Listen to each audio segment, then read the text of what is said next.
This lecture is on the topic, A New Economy, and the focus question is, what were the main elements of the market revolution? In the first half of the 19th century, economic changes called by historians the market revolution transformed the United States. Innovations in transportation and communication sparked these changes. In the colonial era, technology had barely advanced. Ships did not become faster, no canals were built, manufacturing was done by hand, and roads were little more than paths. The market revolution, though, accelerated changes already underway in the colonial era. Slave labor had long driven cash crop plantations, and consumer goods were a major part of the economy and political bargaining. In 1800, most farm families were not tied to the marketplace, used little cash, and produced much of what they needed at home. It was nearly impossible for farmers far from cities or waterways to get their produce to market. The first advance in overland transportation was the construction of toll roads called turnpikes by private companies and state and local governments. These were largely ineffective because even on better roads, horse-drawn wagons were still an inefficient mode of transport. It was improved water transportation that more effectively sped up and lowered the cost of commerce. In 1807, on the Hudson River in New York, the first steamboat, built by Robert Fulton, went into operation. Steamboats made possible upstream navigation and rapid transport across the Great Lakes and eventually the Atlantic Ocean. In 1825, the Erie Canal in upstate New York was completed. The canal facilitated the settlement of upstate New York and the Old Northwest and helped foster trade between farmers in the West and manufacturers in the East. The connection to the Old Northwest made New York City the dominant port. The federal government of the era was generally unwilling to fund internal improvements, and the responsibility fell to the states. The Erie Canal inspired a craze of canal building by state and local governments, many of which went bankrupt during the Depression after the Panic of 1837. While canals connected only existing waterways, railroads opened vast new areas of the interior while stimulating coal mining for fuel and iron manufacturing for locomotives and rail. Work on the first railroad, the Baltimore and Ohio, began in 1828. By 1860, the nation's rail network was 30,000 miles long, more than the total in the rest of the world combined. At the same time, the invention of the telegraph in the 1830s by Samuel F. B. Morse allowed for instantaneous communication.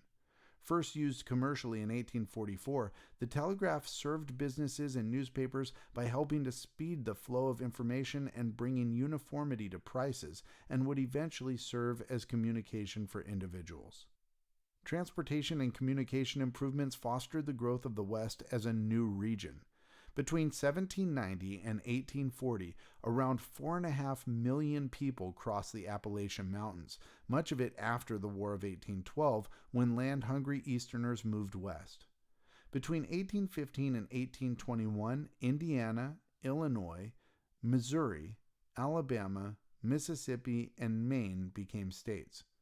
3 different streams of settlers moved west. Small farmers and planters with slaves in the South who created the Cotton Kingdom of Alabama, Mississippi, Louisiana, and Arkansas. Farm families from the Upper South who moved to southern Ohio, Indiana, and Illinois. And New Englanders who moved across New York to northern Ohio, Indiana, Illinois, Michigan, and Wisconsin. National boundaries did not prevent American settlement.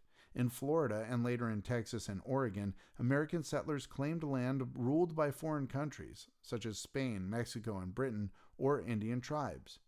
They were confident that American sovereignty would follow. American settlers and military incursions, some led by Andrew Jackson, led to the acquisition of Spanish Florida by 1819 in the Adams-Onís Treaty. By 1840, 7 million Americans, about 2/5 of the total population, lived west of the Appalachian Mountains. Furthermore, the careers of the era's leading public figures reflected the Westward movement, with Andrew Jackson, Henry Clay, and others having been born in Atlantic coast states, but making their mark in politics after moving west. Before the War of 1812, the Old Northwest was a prime example of a borderland with American Indian, French, English, and American cultures meeting along unstable boundaries. The American victory over the British and Indians enabled United States dominance, but a new borderland developed. The Northwest Ordinance of 1787 prohibited slavery in the Old Northwest, making the Ohio River the boundary between free and slave societies. But for many years it was easier for people and goods to travel between slave state Kentucky and southern Ohio, Indiana, and Illinois than it was for movement between the area and the northern parts of these states. The southern portion of these states came to have more in common with Kentucky and Tennessee than the northern counties of their own territory. New Englanders settled in the northern parts of the states, while Southerners who shipped their goods southward rather than northward or eastward settled in the southern portions of the states.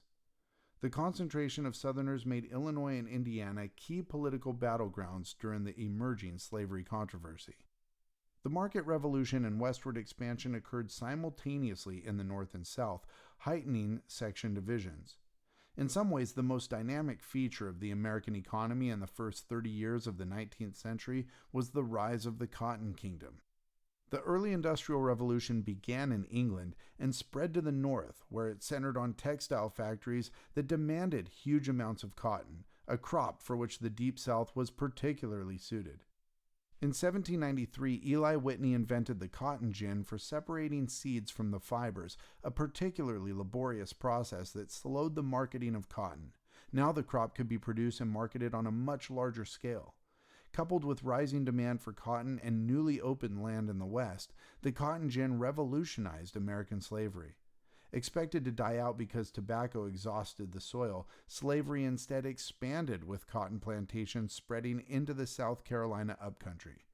South Carolina reopened the African slave trade between 1803 and 1808 before Congress banned it in 1808, the earliest date allowed by the Constitution, after which a massive internal trade developed.